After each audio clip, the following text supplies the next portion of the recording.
नमस्कार साथियों, आप सभी का बहुत बहुत स्वागत है मेरे YouTube चैनल एमपी एजुकेशन पर। जी हाँ साथियों, हम जानते हैं कि अक्टूबर में हमारी वर्ग 3 प्राथमिक शिक्षक चयन परीक्षा होना है। उसके लिए केमिस्ट्री के कुछ बहुत ज़्यादा आईएमपी क्वेश्चन मैं आपके लिए यहाँ लेकर आया हूँ। आइए वीडियो को स्टार्ट करते हैं। जो भी इस चैनल से जुड़ना चाहते हैं वे चैनल को सब्सक्राइब जरूर करें। चलिए साथियों, हम देखेंगे आज का हमारा जो पहला क्वेश्चन है वह है परमाणु का सबसे छोटा अविभाज्य कण कौन सा है जिसको हम विभाजित नहीं कर सकते। तो साथियों, हम सभी जानते हैं हमारा परमाणु होता है, परमाणु के अंदर हमारा नाभिक होता है, नाभिक के बाहर जो है वो इलेक्ट्रॉन चारों ओर चक्कर लगाता है और प्रोटॉन और न्यूट्रॉन ये नाभिक के अंदर होते हैं। तो ये बताना है कि परमाणु का सबसे छोटा अविभाज्य कण कौन सा है जो रासायनिक अभिक्रिया में भाग लेता है। आपको ध्यान रखना है साथियों। तो यहाँ से आप देखेंगे ऑप्शन आपके पास आए प्रोटॉन, न्यूट्रॉन, इलेक्ट्रॉन और परमाणु।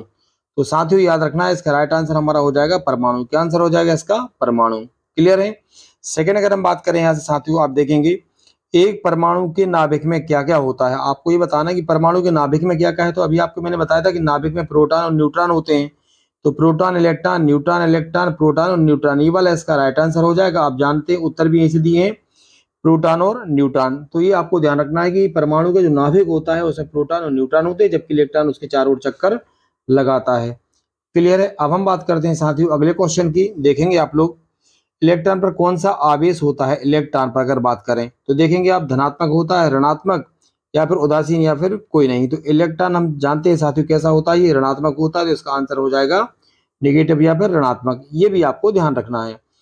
क्वेश्चन नंबर अगले की अगर हम बात करें साथियों, प्रोटॉन की खोज किसने की थी। तो आपको तो ये तीनों ही याद रखना है, ध्यान रखना है, प्रोटॉन, इलेक्ट्रॉन और न्यूट्रॉन। क्लियर हो रहा है? तो यहाँ से आपसे पूछा किसकी? प्रोटॉन की आपसे पूछा गया है। तो प्रोटॉन की साथियों की रदरफोर्ड ने, इलेक्ट्रॉन की है जे थॉमसन ने और न्यूट्रॉन की है जेम्स चैडविक ने। तो हम अगर प्रोटॉन की बात करें तो यहाँ से हमें आंसर मिलेगा रदरफोर्ड। क्या मिल जाएगा साथियों? ये इसका आंसर है ना। आपको ध्यान रखना है आंसर क्या हो जाएगा इसका? रदरफोर्ड।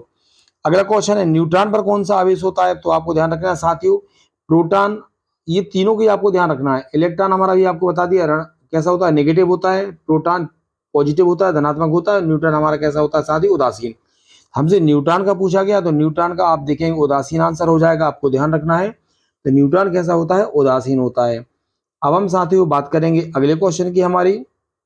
बहुत ध्यान से देखेंगे आप लोग, परमाणु संख्या किसके बराबर होती है?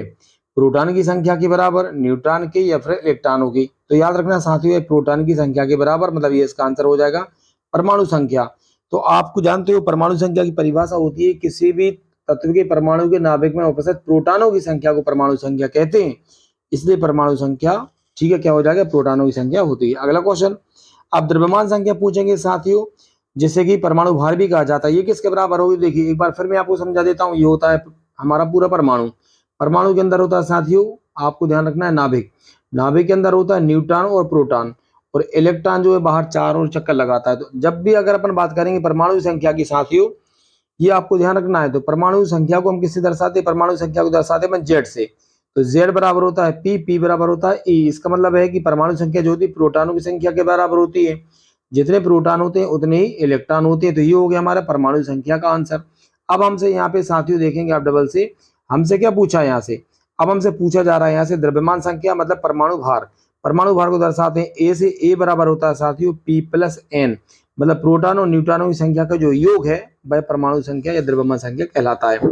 तो इसका आंसर ये हो जाएगा प्रोटॉन और न्यूट्रॉनों की संख्या का योग, जो कि मैंने आपको बताया, प्रोटॉन और न्यूट्रॉन की संख्या का योग। अगले अगर हम क्वेश्चन की बात करें साथियों, यहाँ से देखिए समस्थानिक में क्या समान होता है जिसे आइसोटोप कहा जाता है। तो ध्यान रखना, एक होता है समस्थानिक, एक होता है समभारिक। भार में भार समान होता है, बस आपको याद रखना, भार में भार समान होगा। समस्थानिक की बात करेंगे तो यहाँ से आपको ध्यान रखना है कि द्रव्यमान, मतलब जो परमाणु संख्या होती है वो बराबर होती है। तो परमाणु संख्या यहाँ से इसका राइट आंसर हो जाएगा। समझ में आ रहा है ना आपको? समस्थानिक, समस्थानिक में परमाणु संख्या समान होती है और समभारिक में परमाणु भार समान होता है। अगले क्वेश्चन की अगर हम बात करें साथियों, एक तत्व के संभारिक में क्या भिन्न होता है। अब देखो समान नहीं पूछा, भिन्न पूछा है, तो भिन्न वही हो जाएगा यहाँ से परमाणु संख्या। अगर समान पूछते तो आप यहाँ से द्रव्यमान संख्या लगा सकते थे आंसर। अगला क्वेश्चन है बोर का परमाणु मॉडल जो है किस पर आधारित है। बोर के परमाणु मॉडल की बात करेंगे साथियों, तो ये आपको ध्यान रखना, ये प्लांक का जो क्वांटम सिद्धांत होता है उस पर आधारित होता है। क्लियर है?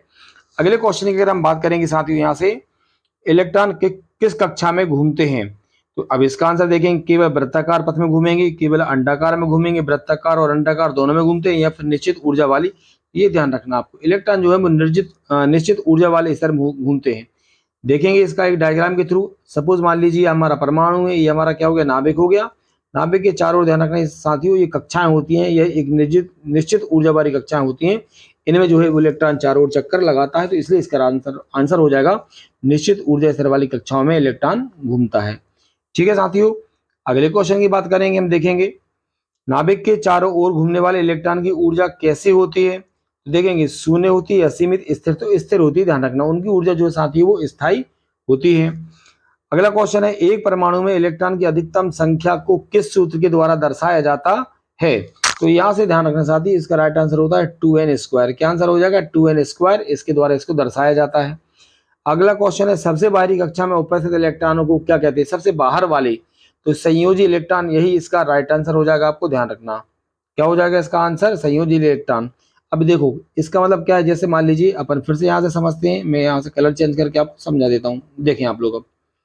ओके ना, चलिए अब देखिए यहाँ से, जैसे माना कि ये हमारा परमाणु है, परमाणु में यहाँ पे आप देख रहे हैं क्वेश्चन आपका, देखिए अब ये जो अलग अलग कक्षाएं हैं, इन कक्षाओं में मान लीजिए ये सबसे बाहर वाली कक्षा में यहाँ पर कोई इलेक्ट्रॉन है, तो इसको बोलेंगे बाहरी कक्षा को तो अपन बोलते हैं संयोजी कक्ष, और उसमें जो इलेक्ट्रॉन होते हैं उन्हें बोलते हैं संयोजी इलेक्ट्रॉन। ये भी आपको अच्छे से याद रखना साथियों। ओके, चलिए क्लियर हुआ। हम वो रेड पेन ही करते हैं थोड़ा सा इसको, चलिए ठीक है।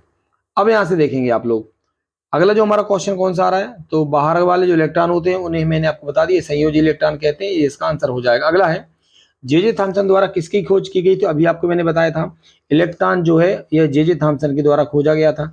मैंने आपको तीनों बताए थे, इलेक्ट्रॉन, प्रोटॉन और न्यूट्रॉन, आपको याद रखना है। क्लियर है साथियों। अगले क्वेश्चन अगर हम बात करें यहाँ से कि देखिए परमाणु का प्लम पुडिंग मॉडल किसने दिया था, रदरफोर्ड ने, नील्स बोर ने, जे थॉमसन ने, या फिर, तो ये भी आपको ध्यान रखना है, जेम्स थॉमसन ने। अब ये जो प्लम पुडिंग मॉडल है इसको तरबूज मॉडल या खरबूजा मॉडल भी कहा जाता है। ठीक है, ये भी आपको ध्यान रखना है साथियों। अगले क्वेश्चन की बात करें, किस वैज्ञानिक ने अल्फा कण, ये ध्यान रखना, अल्फा कण प्रकीर्णन प्रयोग करके परमाणु में नाभिक की खोज की थी। तो ये भी आपको ध्यान रखना है साथियों कि हमारा परमाणु हो गया, ये बीच में हमारा नाभिक है, नाभिक की खोज जो है साथियों वो रदरफोर्ड ने की थी। आपको याद रखना किसने की थी इसकी खोज, रदरफोर्ड ने, ये आपको याद रखना है। ठीक है, आंसर भी हमें मिलेगा, तो देख सकते हैं आप लोग कि इसके जो आंसर हो जाएगा वो साथियों रदरफोर्ड है। अगला है, एक तत्व के रासायनिक गुण किस पर निर्भर करते हैं। तो अब देखो रासायनिक गुणों की बात हो रही है, प्रोटॉन, न्यूट्रॉन और द्रव्यमान संख्या और संयोजी इलेक्ट्रॉन, तो ये इसका आंसर हो जाएगा संयोजी इलेक्ट्रॉनों की संख्या जो बाहरी कक्ष में होते हैं, भी आपको मैंने बताया था। अगले क्वेश्चन की बात करेंगे, न्यूट्रॉन की खोज किसने की। तो साथियों इनमें से एक जरूर क्वेश्चन आएगा आपके वर्ग 3 की परीक्षा में, ध्यान रखना आप, इलेक्ट्रॉन, प्रोटॉन और न्यूट्रॉन की खोज करता, तीनों की खोज करता आपको याद रखना। तो न्यूट्रॉन की खोज जो है साथियों वो जेम्स चैडविक ने की थी, आपको याद रखना। ओके ना, चलिए और अब हम बात करते हैं आज का हमारे लास्ट क्वेश्चन की। जो लास्ट क्वेश्चन यहाँ से आप देख पा रहे हैं, परमाणु के नाभिक का आकार क्या है। तो परमाणु का जो साथियों नाभिक का आकार है वो 10⁻⁻15, यहाँ से आप देखेंगे ऐसा 10⁻⁻15 मीटर, ये आपको याद रखना है साथियों, ये हमारा आंसर हो जाएगा। ओके, तो आई होप ये सारे क्वेश्चन है, ये वैसे तो कक्षा 11वीं और 12वीं के बच्चों के लिए बहुत सारे काम में आते हैं क्योंकि केमिस्ट्री संबंधित है, लेकिन फिलहाल मैं ये एक सीरीज स्टार्ट कर रहा हूँ जो वर्ग 3 प्राथमिक चयन परीक्षा के लिए काफी ज्यादा हेल्पफुल होने वाली है। आई होप आपको वीडियो अच्छा लगेगा, और यदि आप लोग जिस भी टॉपिक पर चाहते हैं तो आप मुझे कमेंट बॉक्स में मैसेज जरूर करें। आप सभी साथियों का बहुत बहुत धन्यवाद। जो भी साथी चैनल पर नए हैं वह चैनल को सब्सक्राइब जरूर करें। धन्यवाद।